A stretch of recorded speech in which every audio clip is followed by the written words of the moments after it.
All right, so here we go with the part two of our Marketing for Entrepreneurs course. And, quick review. So, the first half of this semester, well, I would say like a third because this has been like almost two-thirds. We focus kind of the fundamentals of entrepreneurship, right? So to kind of set the baseline. And we looked at the business model and the lean startup, and then we did the readings on entrepreneurial ventures, and then we went into the sales and marketing side, and we focus mostly on the, we focus mostly on the sales side, right? So what we've done in the second part is really the entrepreneurial marketing. And one way I like to think about it is the entrepreneur goes through several phases. So phase number one is the explore and experiment. So this is the lean startup, often starting with an idea and a product MVP, minimum viable product, experimenting and then exploring kind of the first part of, of the exploration phase into this product has viability or not in terms of potential product market fit. And this is what we call pursuing the opportunity. Now, once we start planning and doing the marketing piece, and this the focus has been on the entrepreneurial marketing book that we have in this class, which is the book by Frederick Crane. So this book is really how to put together a marketing plan and how to go through the whole framework. And I like this book because it's very similar to the framework that I've always used for marketing. So we did the, as a matter of fact, I would put just so that there is a little bit of an order, right? So I would say lean startup, and then actually this would go, oh, this is interesting. So this is interesting because I had these books in a different order. But if we put them in a way of how I think about these things, is you have the exploration phase with the lean startup, discipline entrepreneurship by build kind of the steps on going through the whole MVP. Then you put it into a business model. Now here you start thinking about, okay, how am I going to start getting customers? So here is the famous 0 to 1, crossing the chasm, right? Early adopters. This is what we're using right now. These are similar. This is more for small business. And then Cotter's book is more for companies using entrepreneurial approach and so on. So anyway, I think you all understand the approach. So let's jump to the section that you're responsible for the exam. So it starts right here. Entrepreneurial Marketing Framework, Part 2. Okay. And this basically is the framework. The framework is similar to regular marketing, but with few added parts and done a little bit different. So typically in marketing, you start with the customer, the consumer. But here it's a little bit more flexible. You could even start with a product.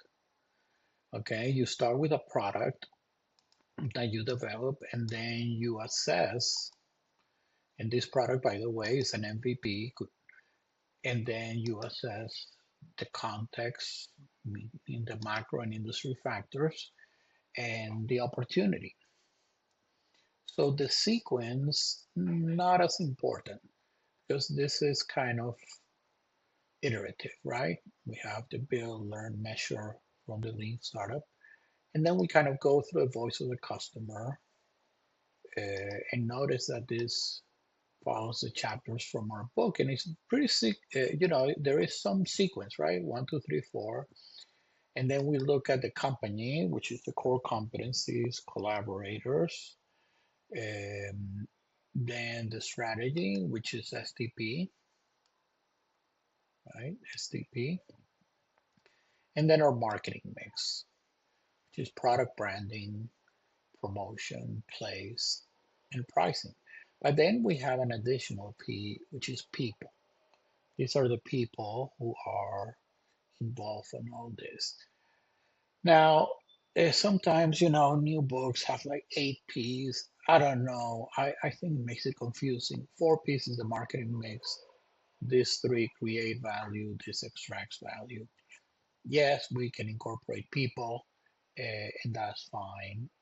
This is an integral part. So with all of this, we have a marketing strategy and a marketing plan. So what's the difference between the two? Well, the marketing plan has a specific tactics, right? And if we do all this right, then we go through the outcomes, right? So we start early with the innovators, early adopters, majority, late majority, and then over time we create or we generate sales profits and brand equity. So how is it different then? Well, it's different because as opposed to most businesses that already have products here, you have to create or identify new products, find new customers, okay, instead of just selling to existing ones. Build a new brand instead of managing one. Establishing your own marketing and distribution channels. Maybe, again, this is your go-to-market strategy. How are you going to get to your customer? Setting pricing strategies from scratch with new offerings, which may change. Marketing communications to persuade trial and awareness, not just remind customers. And first and most importantly, resource scarcity. So it requires a lot of creative approaches early on. So let's start with context. Now, typically, context, we have macro factors, political, economic, social, technological, very organized, very sequential. But here, what we're really looking for, is there anything here that is really triggering this opportunity? So for example, right now we have AI, so technology is a big one, right? Or maybe there is some regulation that has triggered the opportunity to develop something new or something in trade policy. And obviously you want favorable economic. And then we also have social because there is a huge shift in how new generations consume and interact with media and communications versus the past. So here we start identifying opportunities.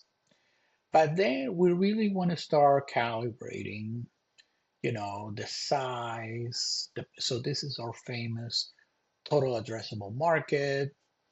Is this something that is fast growth? So we have here, does it create significant value? So again, the 10x rule. Remember, the value equation is what people are willing to pay, and it's created by product promotion and place and within product branding. And then you extract value through price. Do we have a well-defined target market? Well, at the beginning, this is something that could pivot, right? Is this a burning need? What about the current satisfaction versus the alternative? So this is usually when we begin our voice of the customer. What we really want to know more is how happy or unhappy they are with what they're using to solve that problem. Access to customers. So is this something that is going to require a lot of intermediaries? Ability to command a premium price. Can we get a sustainable competitive advantage, or often called moat or secret sauce? The brand at the beginning is pretty much unheard of or known. Is there any IP or valuable intellectual property? What about competitors? Few or new? Or, sorry, few or many barriers to entry? Cost, scale up. So you notice there is a lot of different factors. Does this have a potential for blue ocean where you're creating a whole new market? Or is this a red ocean strategy where it's a trade-off between differentiation and low cost, or blue ocean where you can have both simultaneously? What is the profit potential? And then once we have an MPP and we start getting understanding the voice of the customer, what do they think? So here's what percentage would willing to buy, and then personal fit, meaning, does it fit to what the entrepreneur wants to do? Can you obtain financing if required? Is this something that could be venture capital funded, which are usually very high growth in technology? And if not, then can it be self-funded, bootstrapping? Or maybe if it's, again, not in the technology, but more small business, then maybe there is opportunities to get small business loan. So there is many ways to look at this. So typically the way to think about this is, well, what are the key activities that need to be done early on in this sense? So you're doing, again, opportunity evaluation. We looked at the context. This is also called environmental scanning. Okay. So you start analyzing the opportunity, craft a business model, some forecast, assumption, business plan, a little bit of a pitch. And then you need to ask yourself, well, this is the part that I would say, kind of, let me put here people, because here is, do I really want to become an entrepreneur? Do I want to do this? Do I have the motivation, right? Is this the right opportunity to pursue right now? What about, can I assemble a team? So again, people, can I define a testable hypothesis to experiment in an MVP? So this is early on. That's why we have our famous business model. I'm not going to go over it again because we went over this in the early part of the semester.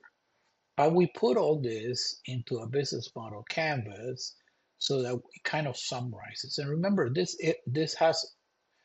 changes, right? It changes. It can change monthly, weekly, yearly, but this is something that iterates every time there is a new learning. So let's start now with the voice of the customer or consumer, right? So we kind of talked about this already, but it's important to understand or to review again. First of all, what is the problem that or opportunity that this product or service is solving? Do customers view these problems or opportunities important? So often, when I hear pitches, they run through the problem and the solution so fast to get to all the other sides. And a lot of times, if people don't understand the magnitude of the problem, then it's hard to see how big the opportunity is with the solution.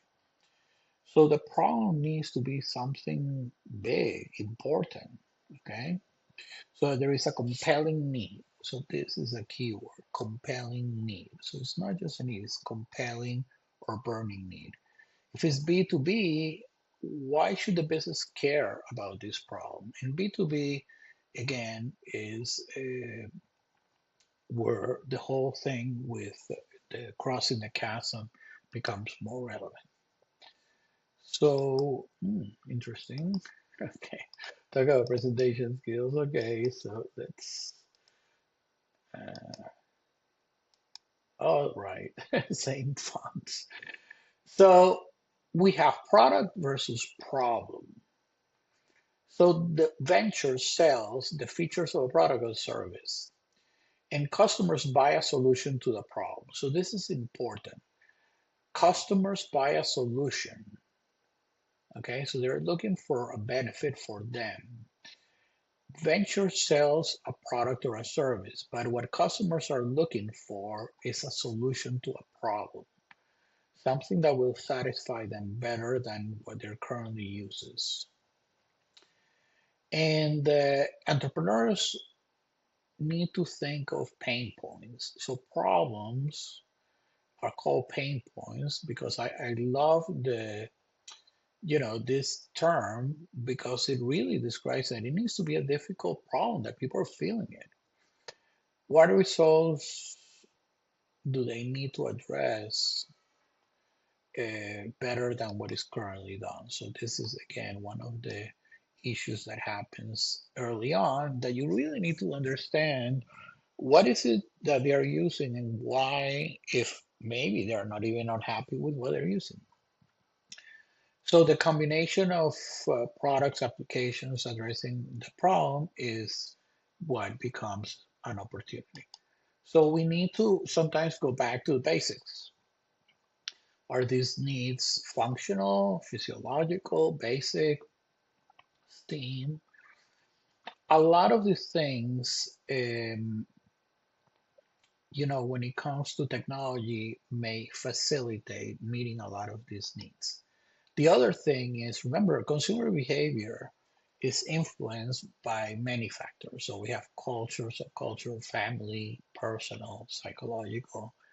Um, when you think of technology, this may not be as important, but any product that you sell, these factors will be a part of the consumer behavior.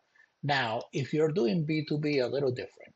I would say B2B is more focused on economic benefits as opposed to some of these consumer benefits. So as we all know, we have this decision-making process, right? So we, this chart is interesting. Uh, yeah, I'm going to remove this one from here. We have a better chart, right? So as we all know, we have our early adopters and then our mainstream, right?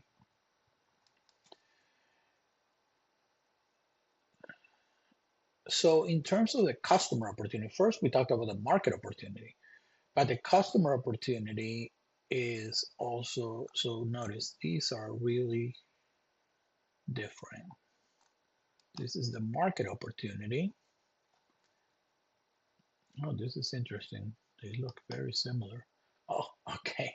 I thought they were different. Okay, I guess they're the same. All right. No wonder why they look so familiar.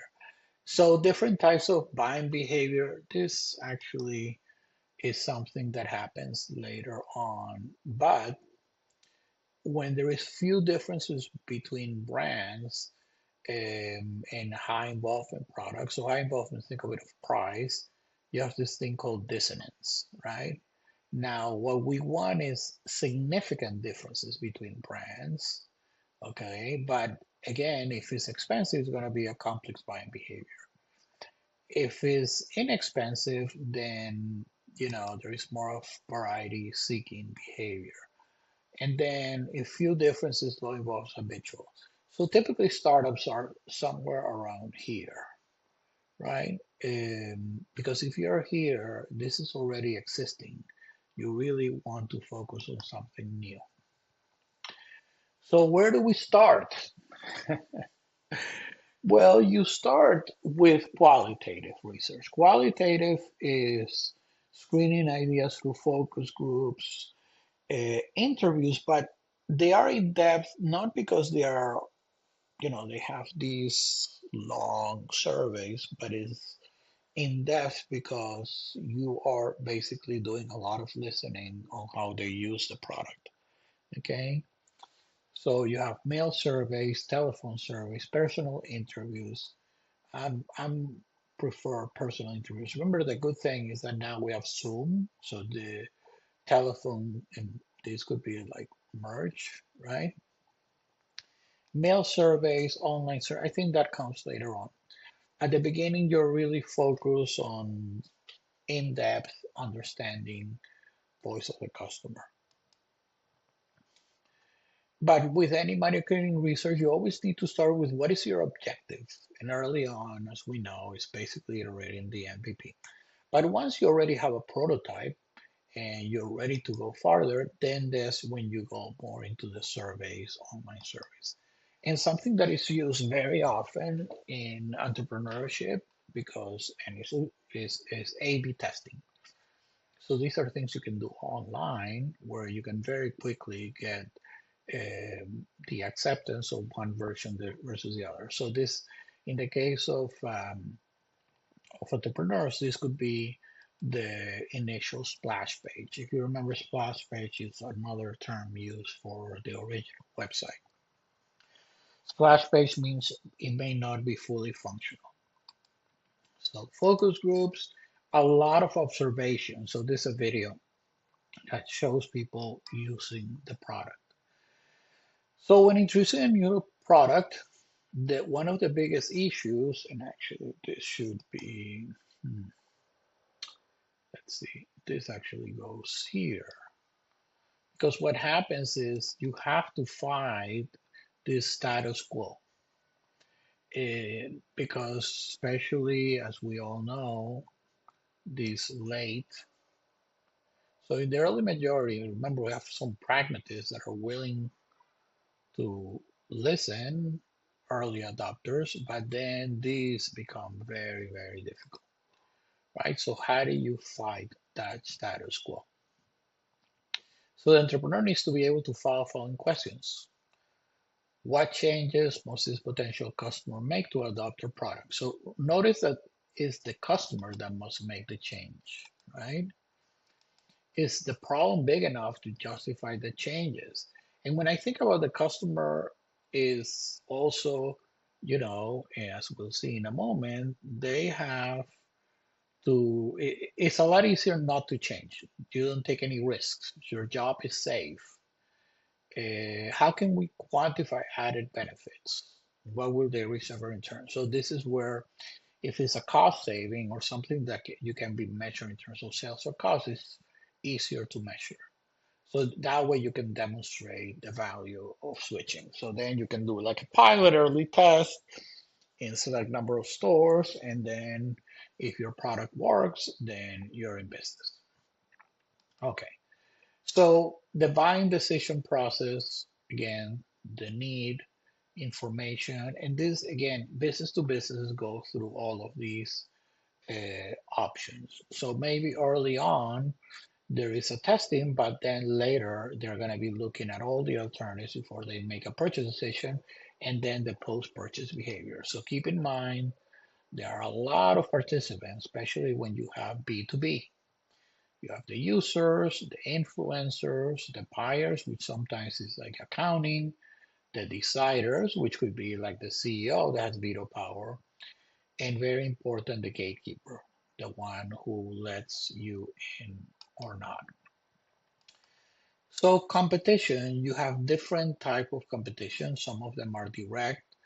Typically, you have a lot of indirect competition because if you have a very innovative product, maybe that market hasn't been formed, but you have indirect competition, which are the ones that are serving those needs.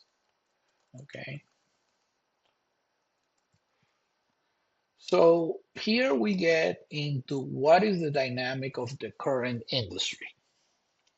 So what is the driver? So here's we're going to the five forces. Porter's five forces. At first, I always thought that it was something for big companies, big industries. Well, it turns out that because it doesn't matter, the industry can be very big, and you can be a startup going into a very big industry. So you need to understand the dynamics of this industry to see if it's worthwhile or not in terms of profitability. Remember that Porter's five forces are really designed to understand the profitability. So rivalry among existing competitors, and we'll look at this in a second. Entrants, bargaining power suppliers or buyers, threat of substitutes. So let's see if this is working. Yes, it is. So here we have a little simulation.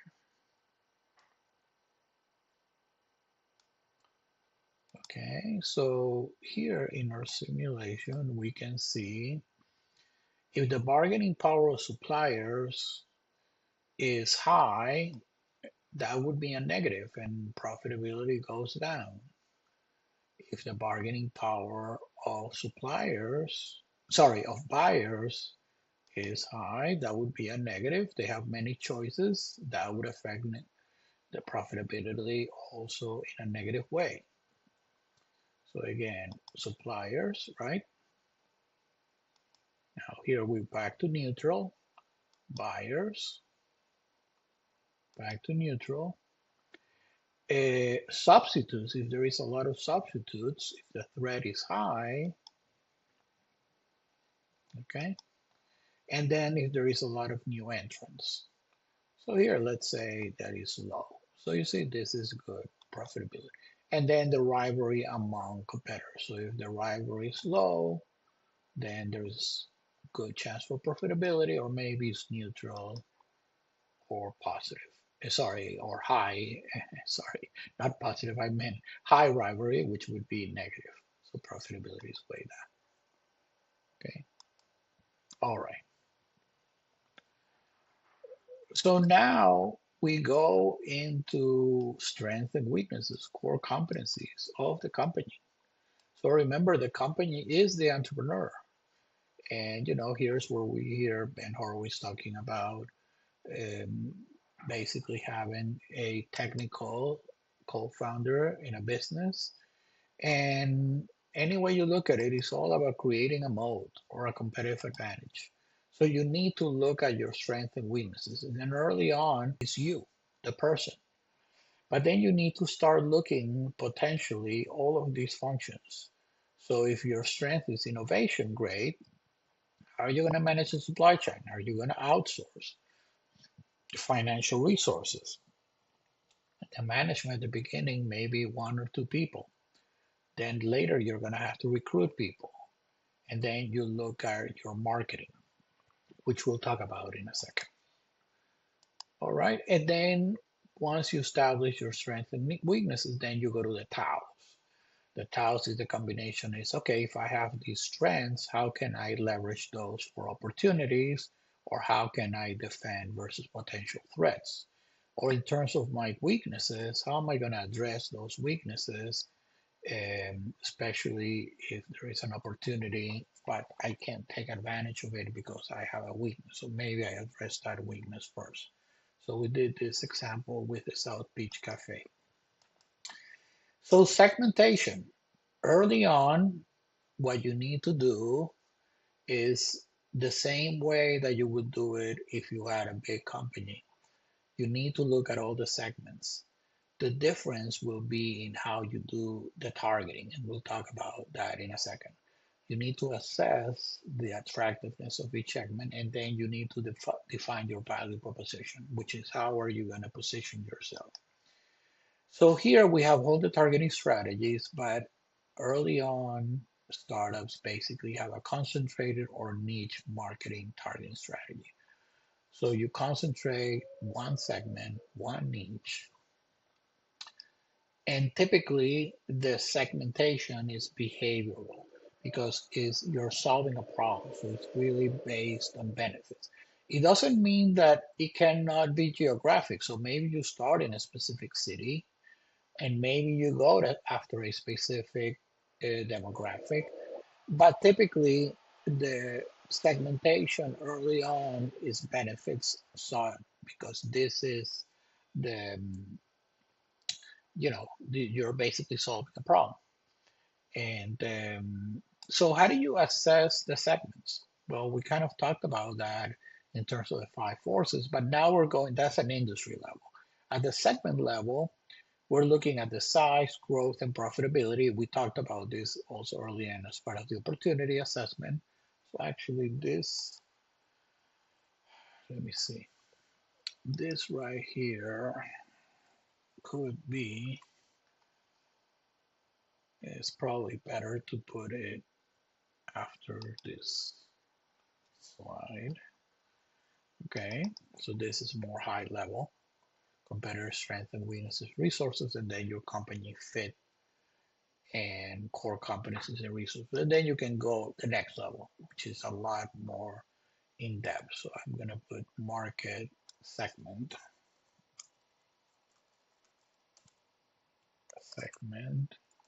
opportunity assessment, because here you're really making an assessment. Okay. All right. So let's keep on going. Okay. And now comes your value proposition, which is how are you different? How are you going to be different? And one way to think about it is, think of what is your unique promise. First of all, what is your target? What's your unique promise or benefit? So is it differentiation or lower cost? What segment? So here it would really be segment, okay? And your target audience most likely to buy. And by the way, this could change because you're early adopters. And your reason to believe, reason why they should believe you. What's do you have something special, special formula, reason to believe, reason why? So this is your position or value proposition. Sometimes you can add to this is the problem or the opportunity, but this is typically the positioning template. So let's talk about the 4 Ps product. So product has the attributes of the product early on. This is basically what you have because there is really no branding, or there is branding, but nobody knows about it. Maybe packaging is relevant, okay? But most importantly, when we think about product, okay, and let me put this here, we think of breadth of products and depth of products. So if you're doing a single product, you really want to know, okay, am I going to have more than one version? And then the best way to think of the value proposition is what is the actual product, meaning features, design, packaging, quality, brand, and what we determine in marketing called the augmented product. So in addition to the actual product, the augmented product is after sales service, warranty, product support, delivery, and credit. So the reason why the Apple example is here is precisely because Apple is a really good example of all of these. Well, I need to change this thing. It bothers me when there is so much stuff. All right, sorry. So here again, this is a journey, right? This is a entrepreneurial journey, right? So here we're developing minimum viable product. This is the first version of your product to early adopters and assess the progress. And then you want to reduce those uncertainty and risks through your pivots and get early traction with the adopters. And then determine is this something sustainable? Can I get other stakeholders involved? Okay. So branding, um, I like to look at early Steve Jobs. Early Steve Jobs, there was one computer, and it was a personal computer. It was user friendly, and it was beautiful, and that was the Apple II. And then came the Mac, right? Now, what happened is later on, a lot of these, when they started developing many products, then they lost focus and they lost Steve Jobs. So Steve Jobs had to come back and basically reclaim the brand. And he said, we're going to focus on 2 products, this one and this one. That's it. So we're going to act like a entrepreneurial startup again. And branding a lot of times is branding within the firm. Okay, not just the customers, but the influencers, the firms, pop culture. So it's a lot of internal selling. And then they realized that the only product that they had that had any potential was this iMac. Now, with branding, the brands that really survive are those that maintain differentiation and relevance. Steam and knowledge is something that gives you your current. Now, how is this? relevant for a startup? Well, it is, because basically all companies have to continue to innovate. And that's why relevance, meaning, for example, if there is technology and differentiation to stand apart of competitors, is really what determines growth potential. So this is very, very relevant for startups. At the beginning, it's all about differentiation. It's about something unique. It's about something relevant to the customer, something relevant in terms of changing technology. Now, the marketing comes in here. You need steam and knowledge. Knowledge is awareness, steam is the reputation of the brand. If you do all those things successfully, then you will succeed. Now, what happens is this takes time. You start with differentiation early on, and then relevance. And then once you're able to obtain steam and knowledge, then that's when you reach leadership. So usually startups are here, right? And then somewhere here, you have a product market fit. You already have early majority. And then this is usually when you scale, and it could be through acquisition to fully put all the resources necessary to reach leadership. Okay, so branding, okay, has a lot to do with the different phases. So in the introductory phase, industry, sales, profit, all of these are low. And you're focused on awareness, innovators, early adopters, one product, maybe one more version, price higher. During growth, you may have to decrease because you invite competition, a high promotion, but with limited resources, very limited distribution. Here you expand, so that's why you start with a niche. Maybe little competition because usually when you're so small, you're going to notice, but then it grows.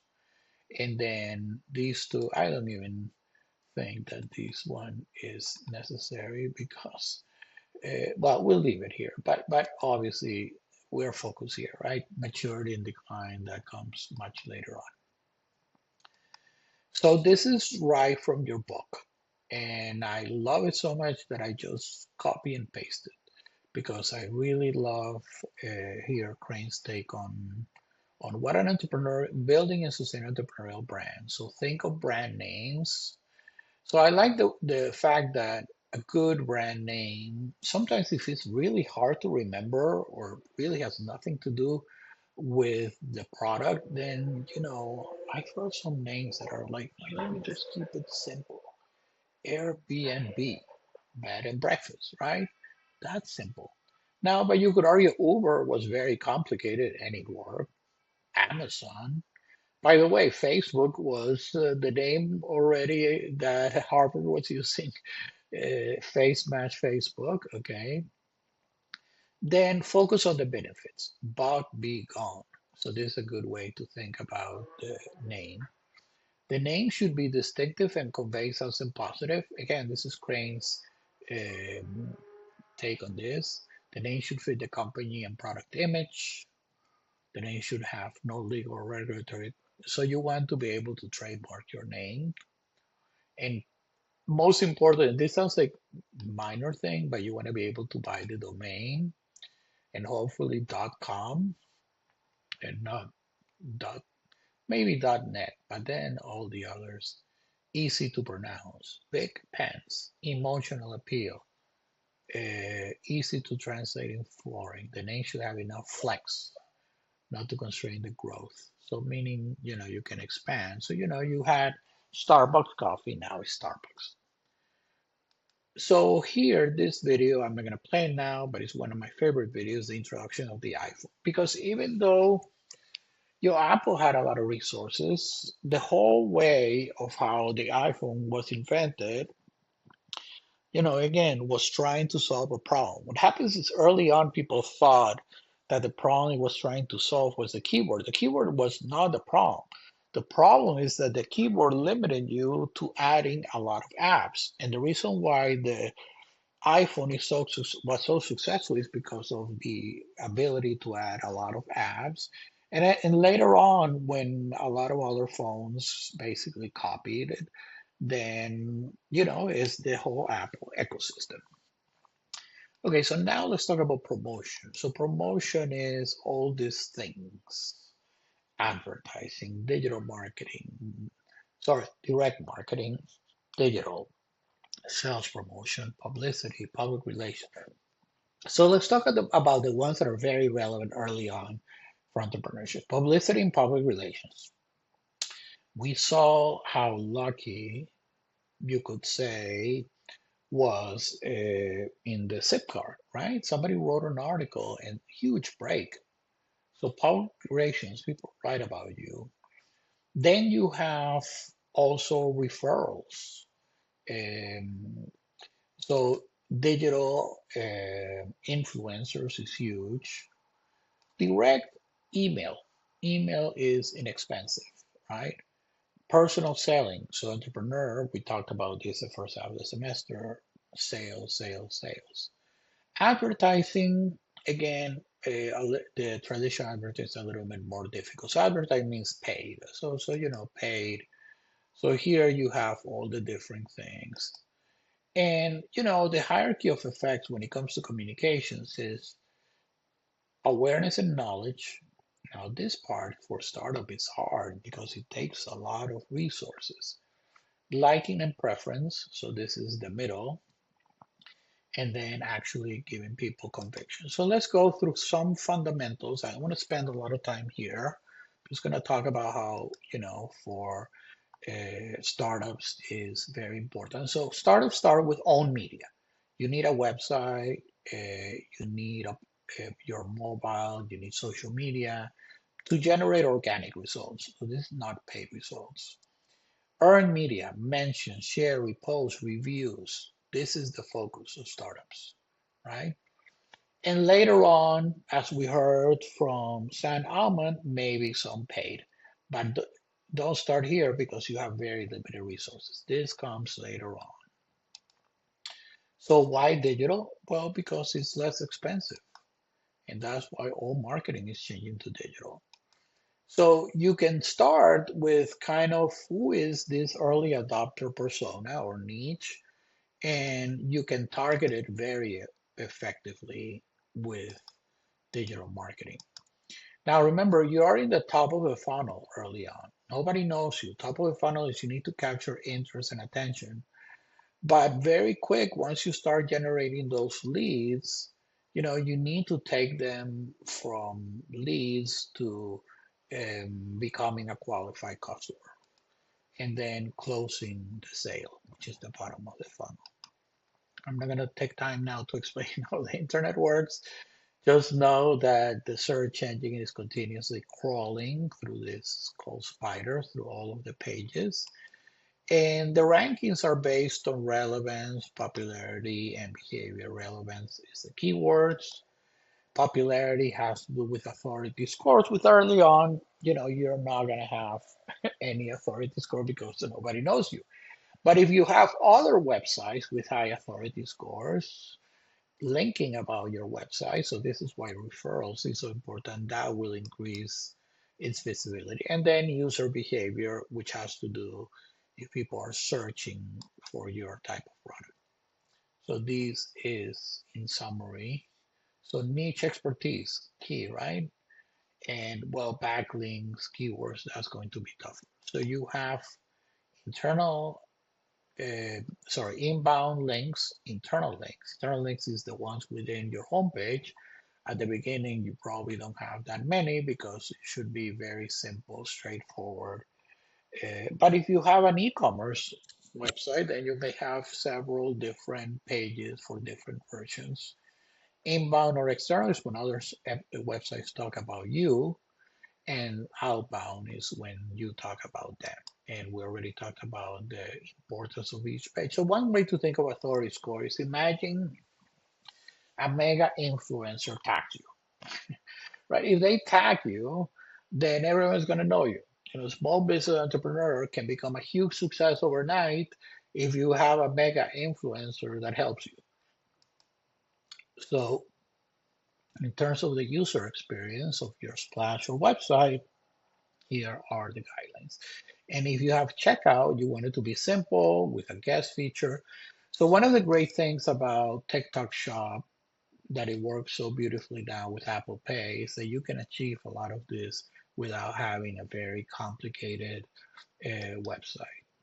So again, backlink analysis in terms of you can use SEMrush to analyze how to get those backlinks. Here is paid ads. So here you start bidding for keywords.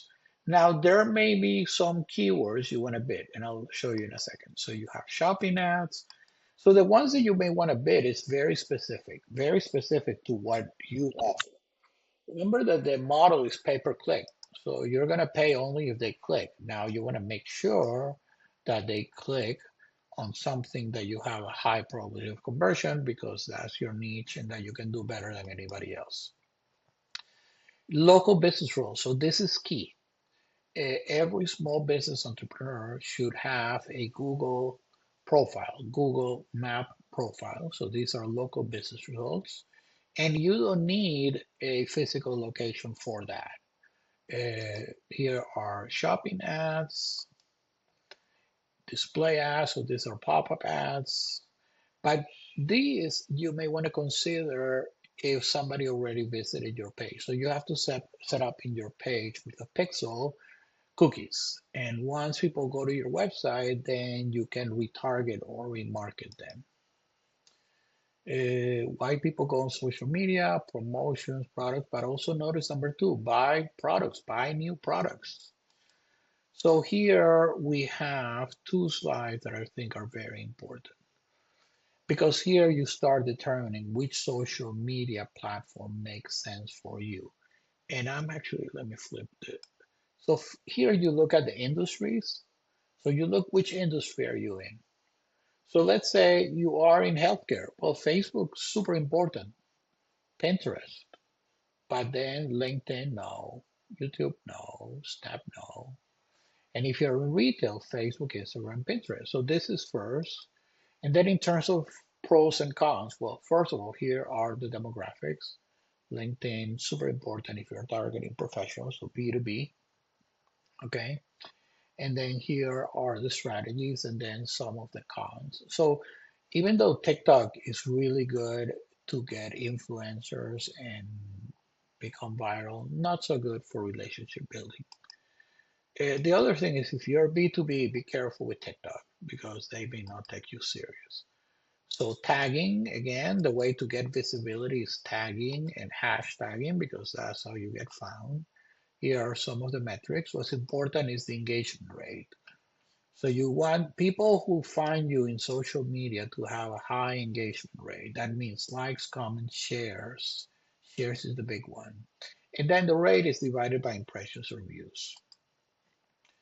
TikTok really is a creator community. So you have a lot of creators and also influencers. Um, and obviously is targeted to the young. Influencers is becoming the main part of social media. And the good news is that the micro influencers are the ones that have the highest ROI. So you don't need people with millions of an audience. You need a micro influencer. So if you come up with something that has to do with the gamers, even Sony PlayStation uses micro influencers. They have the highest ROI.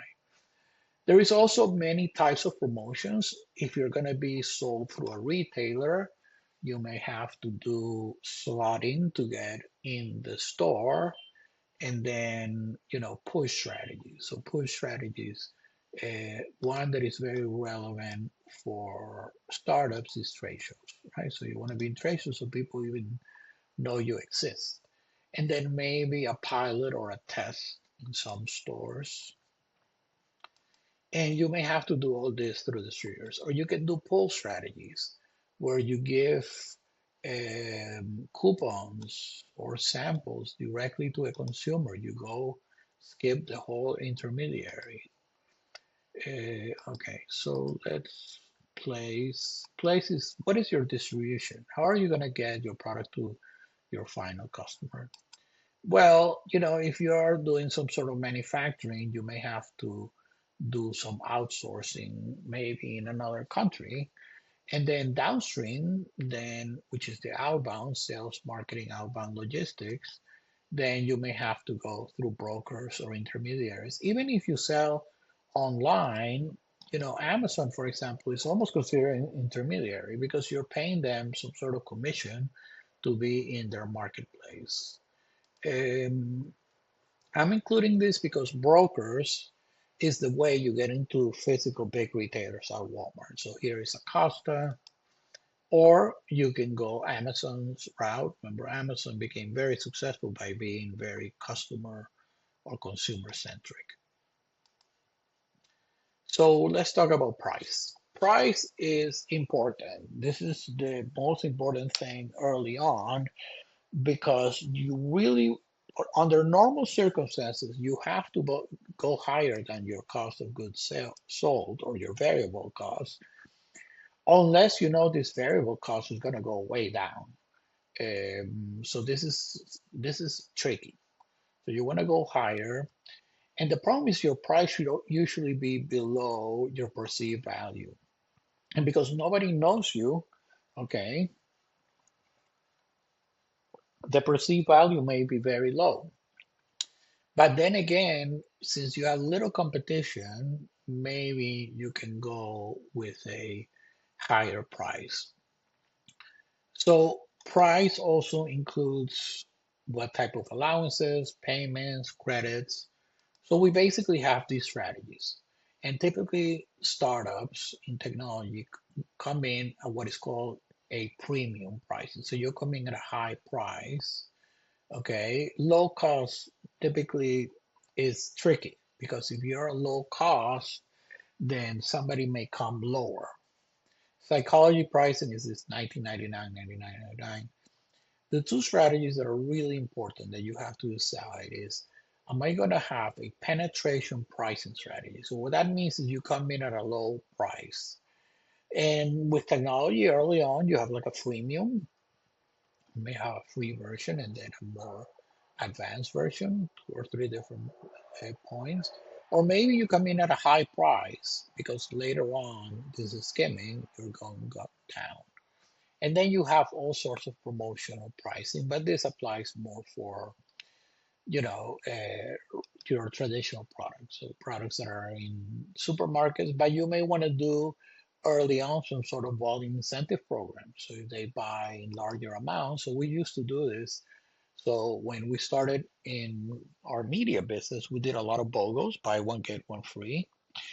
We also did some temporary price reductions when we had high inventory. So let's talk about the different ways of doing pricing. So supply and demand, again, hopefully your product is not commoditized, but supply and demand is another way that pricing gets determined. There is always going to be this type of, um, this type of phenomenon. So in the Uber example that we did in class, we all understand Uber. When the demand increases, so it shifts to the right, then the price goes up. So this is the famous surge pricing, right? So peak hours demand goes up, and then once it goes back to normal, then the surge goes off and price goes down. So, when it comes to the demand curve, they go in the same direction, price and demand. The higher demand, the higher the price.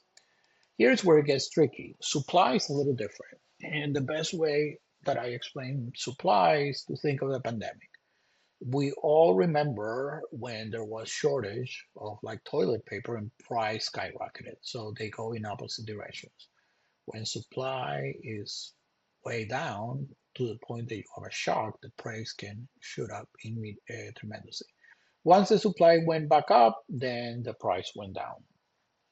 Another way to think of it is if you go to your favorite clothing store or department store, if they have ample supply of a particular product, then that's gonna be the sales rank.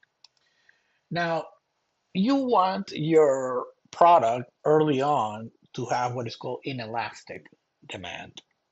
Inelastic demand is a demand doesn't shift tremendously even if the price changes. So, what is this a goal? Well, because if you're unique enough, then even if your price is higher, so thinking of a premium, even if you have a higher price version with all the features, all the bells and whistles, the demand hopefully won't suffer because you're still very unique. Let's see, let's remove this slide. Pricing objective. So you have different types of pricing objective. Maybe early on you want to maximize sales, so you go in with a low product, sorry, a low price because you want to conquer as much as possible of the market and get a first mover advantage. Obviously, competitive pricing is you have to match or follow your competition. Hopefully, you're not there because that would mean that there is little differentiation. Where you really want to be is in here, where you're so unique that you can have a premium price. So typically, products and pricing go two different ways, cost-based or value-based. Cost-based is you design a product, right? Determine the cost, set the price based on the cost, and then convince buyers of the product's value. This is typically what startups do. Value-based is more market-driven. So you determine what the needs are of the customer, then set a target price based on this value, determine the costs that you can incur, and if you're able to make money, then you design a product to meet that target price. So we have cost-based pricing, and we've talked about markups. So markups, the formula is 1 times the markup. So if you have bottle wine for $10, 40% markup is 10 times 1.4. That's your 40% markup. Or you can go the margin route. The margin route would be how much margin you want to make. So if you want to make a 35% margin, and you have, let's say, shoes that cost $100, then your price is going to be the cost divided by 1 minus the margin. So here you can see the math. Remember, they're very different. So here we have 60% markup and margin, and you can see TV that was $500, 60% markup is $600, and margin is $12.50. So why are margins used? Especially margins are very useful because you can basically, so when I had my gas station, I knew the margins of the different types of categories and I can do pricing based on that as opposed to having to check all the different prices. Because what happens is, yeah, I can decide on a markup, but I have no idea if that's competitive or not. On the other hand, if I know that the average margin on beer is, say, 30% on small presentations, then I can price on that. Cigarettes, 10%, and I can do that. Small businesses really need to be aware of their fixed and variable costs. Fixed costs are the ones that don't vary independently on how much you sell or produce. Variable are the ones that do change. And the reason for that is because you need to determine what is your break even. So early on, startups usually don't make any money and you have a lot of fixed costs because you haven't started producing anything. But once you do start producing, then you need to be able to determine your break even. So let's look at a simple example. Again, this is small business. You buy flip-flops for $5. The margin you've been told that you can make on this is 50%. So my sales price is going to be $10, cost divided by 1 minus the margin. Now let's say my fixed cost is $20,000 to rent this stand with a point of sale system, and I'm going to hire somebody because I'm not going to do this by myself. That's another $20,000. So my fixed cost is $40,000. So my break even, which is fixed cost divided by contribution margin, is $80,000. $40,000 is my fixed cost. Contribution margin is $10, my sales price, $5 my cost, divided by 10 because I need to convert it into a percentage, margin percentage. So let's see in this graph if this works. So we have 8,000 units, which is $80,000 because we're multiplying times 10. And here we are at break even. If I produce 4, which is 40,000, then I'm losing money because $40,000 in revenue, 50% margin is 20,000 gross margin, and I still have 40,000 of fixed costs, so I'm losing 20. 12 is 120. 50% margin is 60,000 minus 60. 60,000 minus 40, sorry, is 20,000. So I'm making 20. So we really care about margins. Margins is the main thing when fixed costs do not change. So let's look at this example, which I went over in class. So let's say you have, I don't know, you sell cheesecakes, okay? And or some sort of dessert, donuts or cheesecake, whatever you want to call it. And you're selling $8,000 because you make 800 cheesecakes at $10 each. Variable cost is 6. So 8,000 minus 4,800, you're making $3,200 in gross margin. Now, if you want to cut the price to $8 and you try that, you try cutting the price to $8, see what happens. Now you're selling more cheesecakes, right? Making the same revenue, 1,000 times 8 is 8,000. But when you look at how much you're making a lot less because now you have to make 1,000 cheesecakes at $6 each, 8,000 minus 6,000, 2,000. So then you say, well, what happens if I increase to $12 as opposed to lowering the price? Well, now I'm selling a lot less cheesecakes. Okay. So if you would look at the revenue only, you would say this is the worst decision. You wouldn't increase the price. But you really want to look at the margin. At the end of the day, it's all making money. And making money is profits. So 7,200 minus 3,600, this is much lower because I only have to make 600. So now, if we look at it from a margin, profit margin standpoint, this is the best option. So there is several formulas to break even and get to a certain profit, but it's just, I say this, just use this formula and algebraically you can get to the other answers. So I'm actually gonna remove, I'll leave it there. I never use it and I can get to any answer. So here is the example that I gave you to play with, right? So you have a small business, pizza business, and Jane Doe is making $115,000 in net profit. Domino's is almost making 5 times more, the Domino's across the street. So she's trying to figure out how to improve her profit. And she wants to look at, well, what happens if I hire Grubhub and I have to give them 20% commission? So that increases my variable cost, but now my sales are way up by 10,000 units. The variable cost is a little higher because of the commission. Well, not a little, 20%. So now my gross profit is lower for these additional pizzas, but I also get additional profit that I wasn't getting before. Now, is it all the same fixed costs? Not really. I had to hire more staff because now I have delivery and I have to sell more pizzas and have packaging. But my new net profit is much higher. So this is a go. Okay.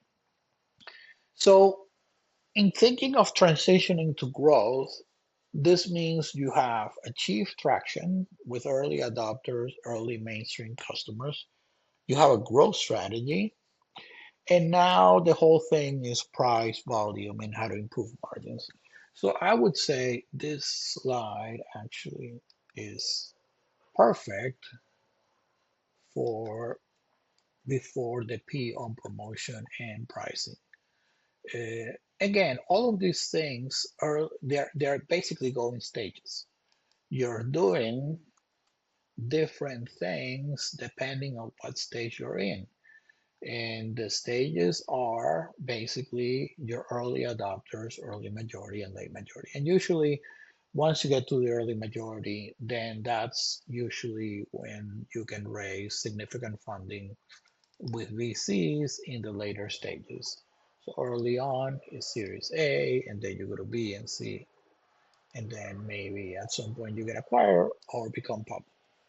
This video, which we didn't have a chance to show, is A.G. Lafley. Now, A.G. Lafley, what I like about this video is he explains business and marketing strategy and how for startups and entrepreneurs, it's not that drastically different. You need branding, you need promotions, you need product, you need all of these things. You need to think of how you're going to get the customers, how are you going to get the differentiation, segmentation. Is just done differently. Okay, so let's see. I think I've covered everything. Um, kind of looking through some of my notes. Notes is the exam. See if there is anything I haven't covered. It seems that everything is been covered. So remember, whenever, even though this was part of the last exam, we're still, remember that crossing the chasm is really entrepreneurial marketing. It's early, how to go from, your early adopters to your early majority. And that chasm is where 70% of businesses fail because they are not able to cross it. And then the other thing is this whole idea with margins and pricing and break even, really, really important for entrepreneurs. Because if you're a technology startup or you're a small business, in that case, that's entrepreneurs basically have to do the same thing in terms of finding profitability. The difference is if you're in technology, maybe you get some venture funding that allows you to lose money for the first couple of years, as opposed to a small business where you cannot afford to lose money from the very, very beginning. All right, so this concludes the review for entrepreneurial marketing, and good luck, everybody. I'm sure everybody's going to do really well.